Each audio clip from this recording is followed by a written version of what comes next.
Hi Leo, welcome to May 2018. Thank you guys so much for being here. I'm so excited to do these readings this month. We have some crazy stuff going on in the sky. If you guys want to be more in tune with my astrology stuff, I actually do a lot more in my weekly bumps where I go really deep into the collective conscious and really talk about what's going on. But I will briefly touch on stuff here. And Leo, your cards were really beautiful this month. But there's a test going on. I don't know if you believe in universal tests. Not everybody does. But if not a test, then at least some kind of lesson, okay? You have such a huge heart with such an amazing, caring nature. But sometimes that can really get the best of you, And sometimes there's just a little bit too much faith in something or a little bit too much faith in someone else. You may be dealing with someone who's giving you like a little bit of a split personality or kind of a different vibe. I named the video Let It Be because it's not really in your control right now. And whatever situation you're really dealing with, whether it's a single person or a group of people, it's like one day it's one thing and the next day it's another. And you have to understand that this person is just really, really struggling with themselves and really struggling with who they are. And with Chiron going into Aries, oh my gosh, it's all about who am I, right? And those people that didn't take the time over the past few months to really figure it out and to really reassemble themselves, this Chiron transit is going to really hit them super, super hard. In the comprehensive reading, I do delve much deeper into these kings and into the Three of Swords and some of the other cards that come out. And, you'll need to just kind of accept that this might be a little bit beyond your realm of understanding, and it's definitely out of your realm of control. What did I say here? The more you detach from outcomes and the more you detach from expectations, the more likely you are to really manifest everything that it is you're really looking for. Now, we have so many things going on in the sky. We've got this new moon in Aries, which is going to be amazing. It's about setting intentions for yourself, setting intentions for who you want to be and really where you want to go. Retrogrades. Are we ready? Saturn and Pluto moving into retrograde over the next couple weeks. This is major karmic stuff happening in the sign of Capricorn, and it really truly is going to challenge our structures, our own internal power. It's going to bring out a lot of our dark shadows that kind of got illuminated really hard last year. This shadow self, this inner power self, as Mars comes in contact with Pluto, we're going to be having this in probably a very intense sex drive for a lot of us as well, but sex as a mechanism to true self-discovery. There's a lot that goes into the Pluto and Saturn retrogrades, which I will talk more about in my weekly bumps. And we've got Venus entering Gemini, which is going to be great. It's going to be happening April 24th, giving us a more buoyant, more intellectual, more appreciation for our social circles kinds of thing. And what else? Oh, the major thing, I forgot. Uranus entering Taurus next month. It will probably be around the time when I publish my May video, so I'll definitely be talking more about that. This is a huge, huge transit for you. And in Aries, in Taurus, entering Taurus, it's got this manifestation power that can really get out of control. And we can start manifesting things we don't really want, or we can manifest exactly what we want. And I think for a lot of you that have done a lot of the soul searching and introspection, it's going to be the latter. So, interesting month, good month. Thank you guys so much for being here, and I will see you next month. Thanks. Hello, Leo. Welcome to your May reading. Let's go ahead and jump in. We had the Seven of Wands come out. This is a little bit of a combative energy or a combative card. You may feel like things are working against you, or that you're having to put in extra effort in order to accomplish someone or in order to contact someone. And I don't know, what just entered into my head was that doesn't feel fair.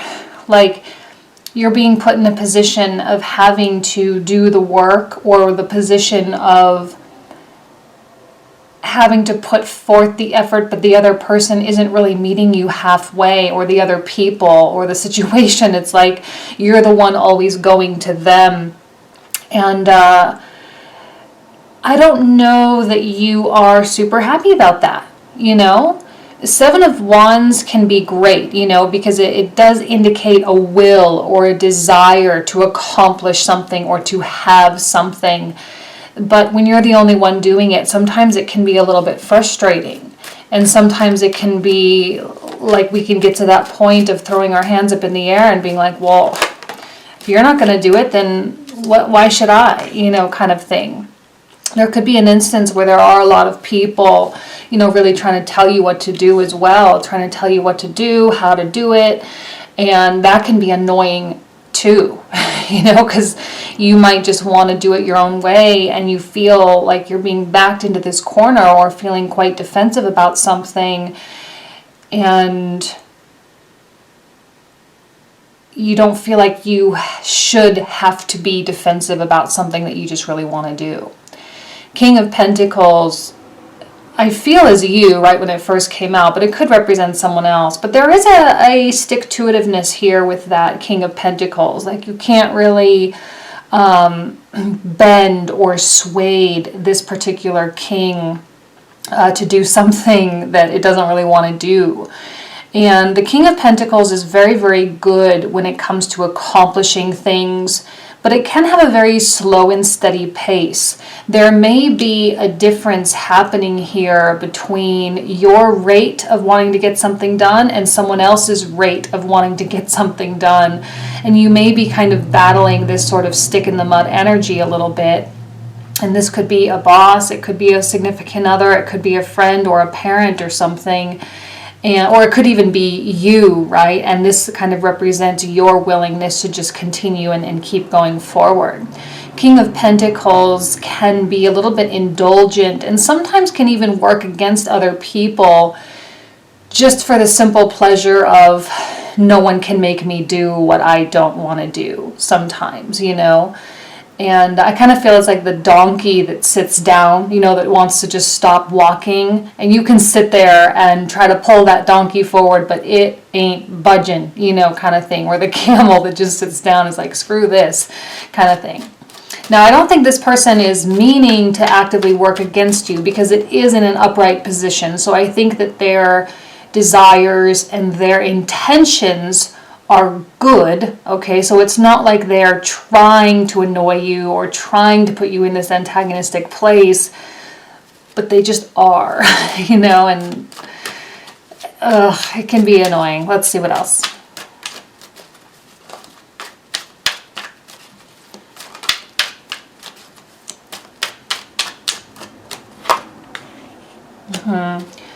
Calmness and meditation is going to be important.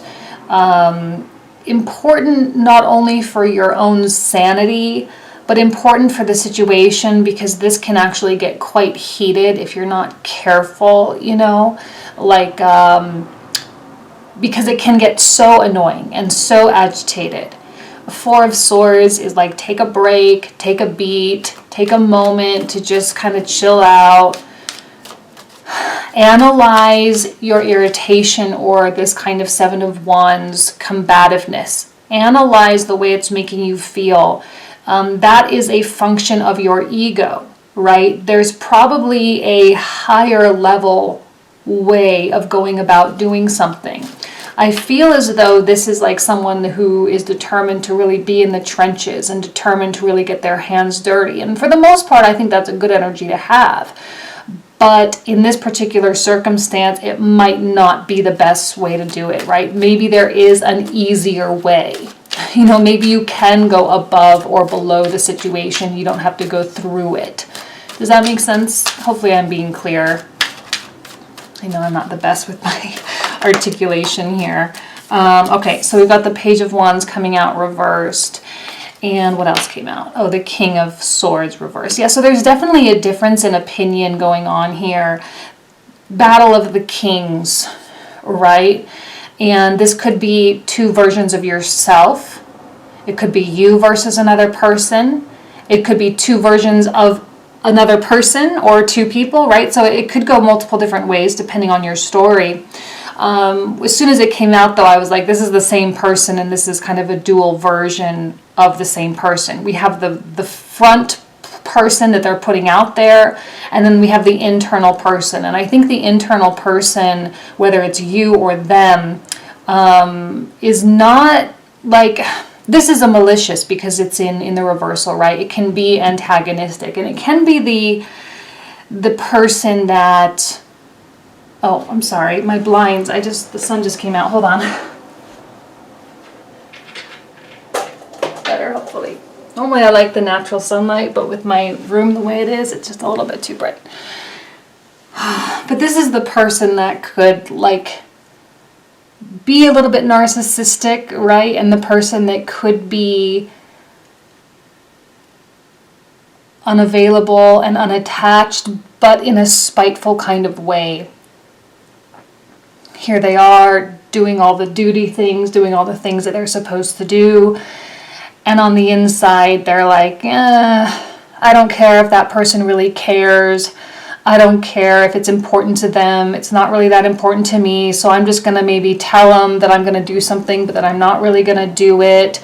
And, so there can be like two sides of this person. It's going to be important for you to recognize that there's an underlying tone to what this person is doing. And I don't necessarily feel like they specifically want to hurt you, right?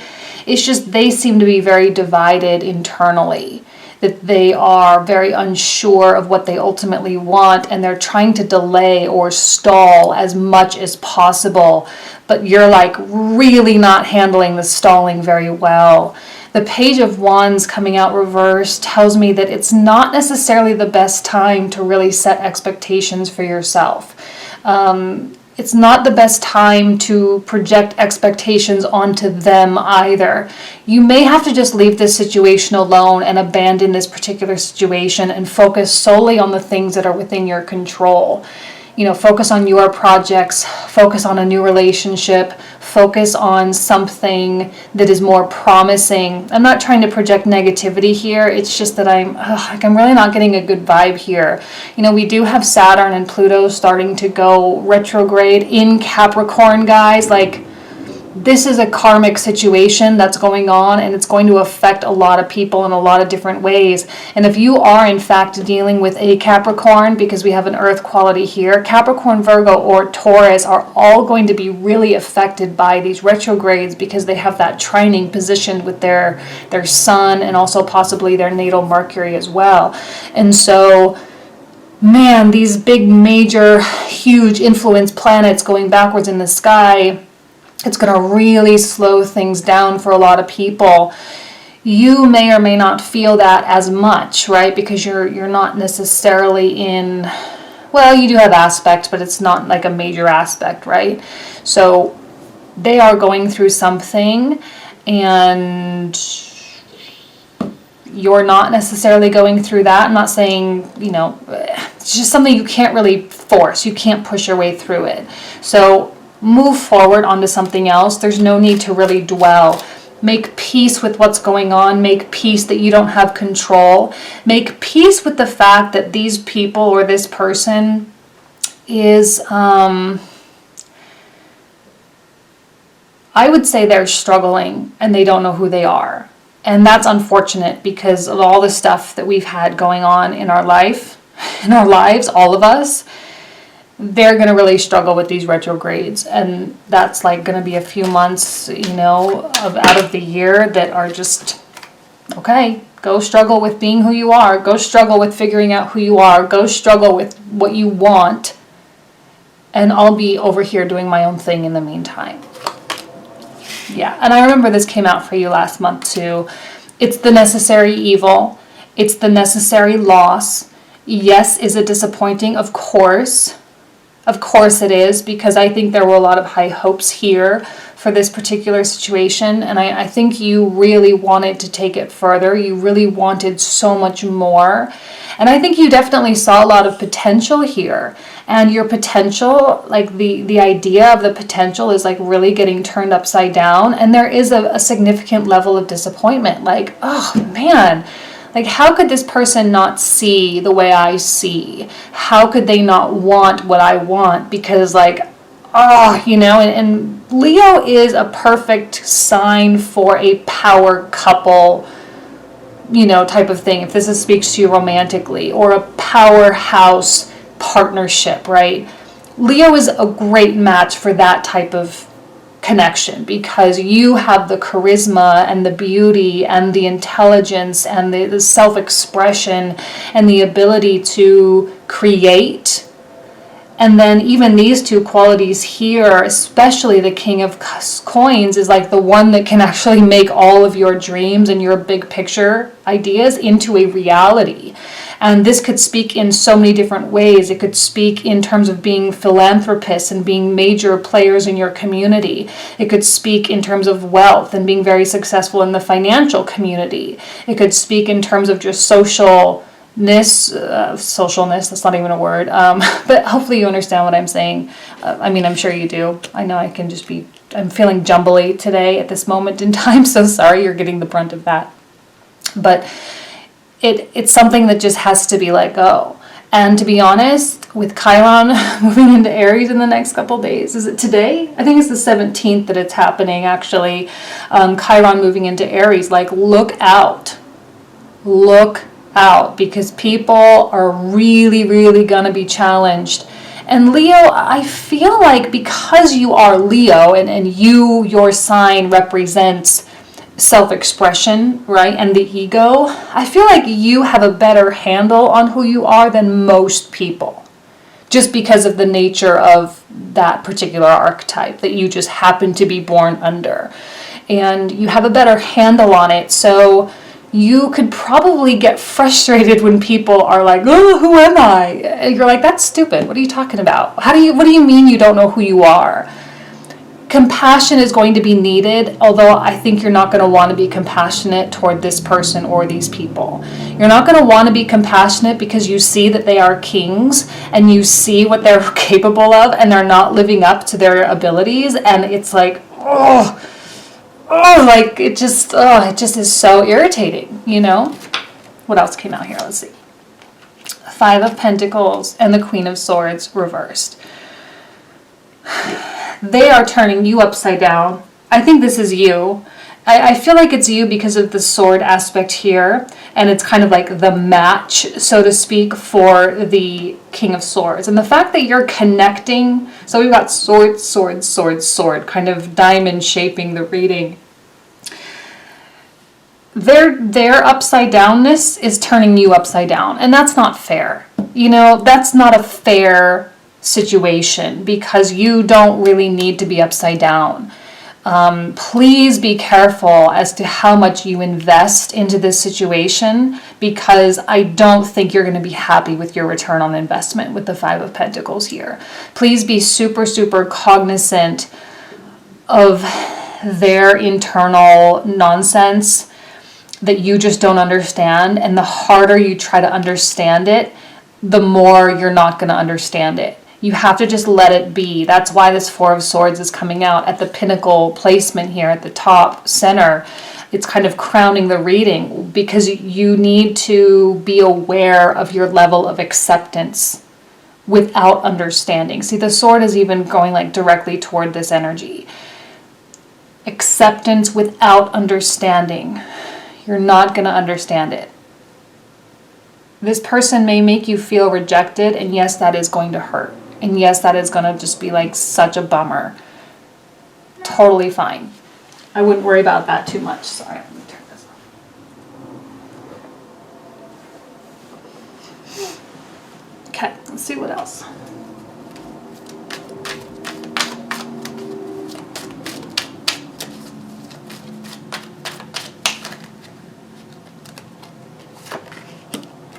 Okay. So the Lovers speaks on so many different levels. These are the next ones I'll pull out. Speaks on so many different levels. Look, I suspect that the tension here is a source of chemistry, which can be confusing. It often is.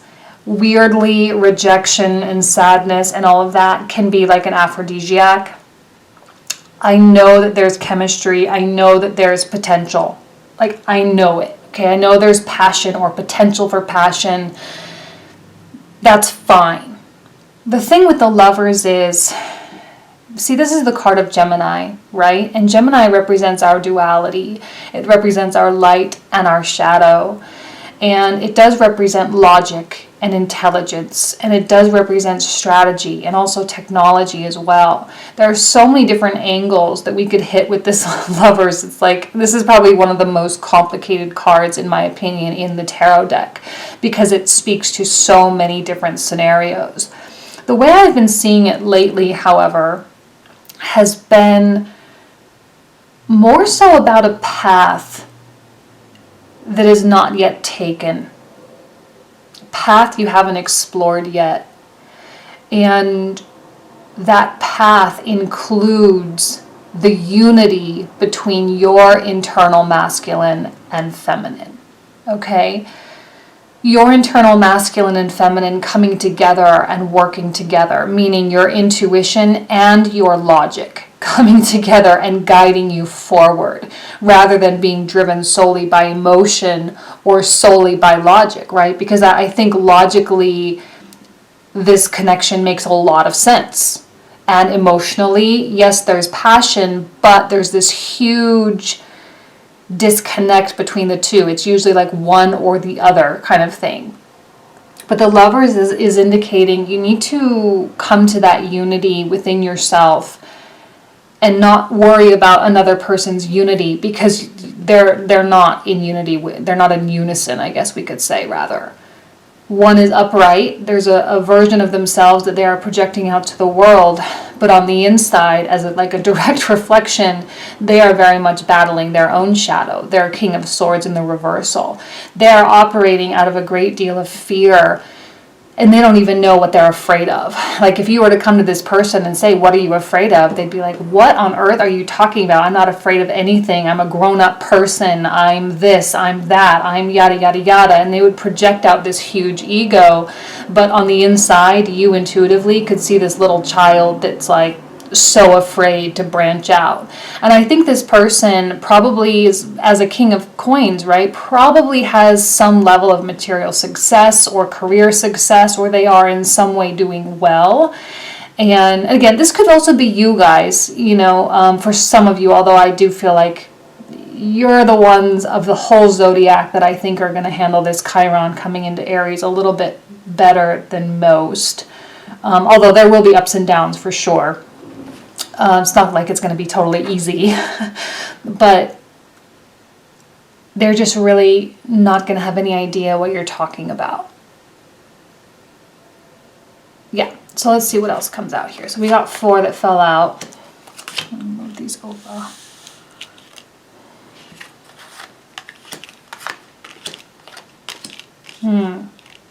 See new directions. See, oh my gosh, I couldn't even do it better if I tried.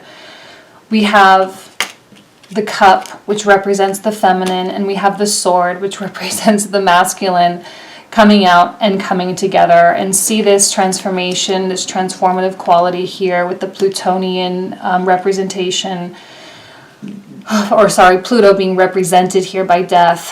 Pluto is such a dark force, and when I say dark, I don't mean bad, I mean unexpected. It kind of comes out of nowhere. And with Mars approaching Pluto right now, that dark shadow self is going to get highlighted, and their shadow self is definitely getting highlighted as well. Death is a very important part of our process.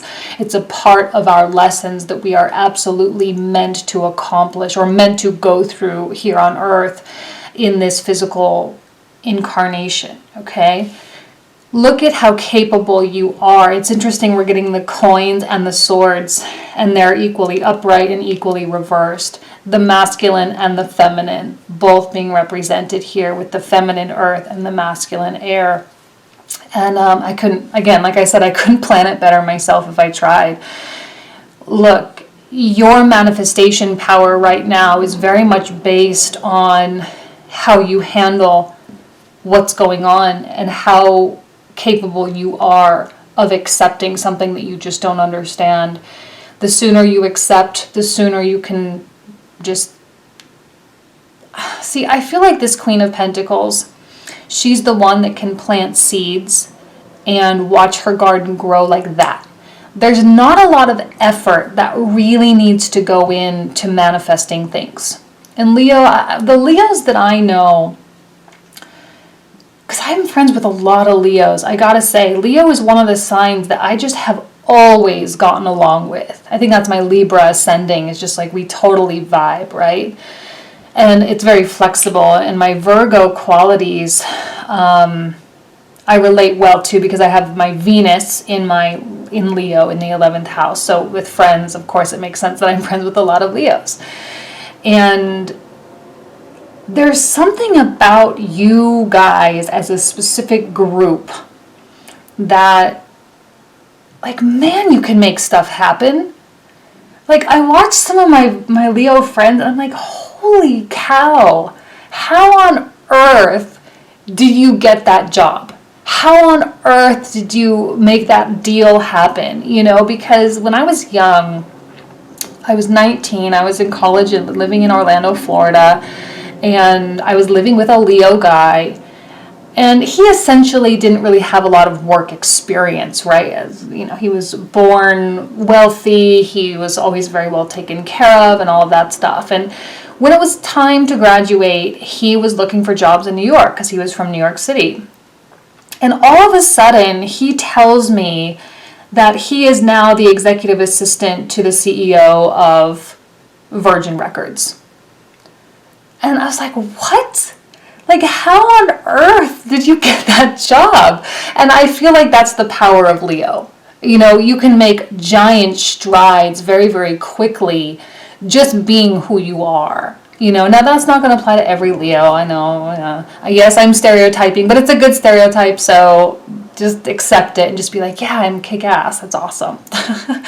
And I feel like that Queen of Pentacles is like, let's just let this person have their mess and let me just do my own thing and let me create the life that I really truly want. And you can begin manifesting someone else if you want. You can begin manifesting a totally new direction, because now here you have your heart and your head working in tandem and fulfilling your spirit's desire. I think really truly your spirit, right? Your spirit here, which is consolidating or conducting, like a conductor of an orchestra, conducting your masculine and feminine. It's like, here's the magic, here's the music of life, here's what's possible.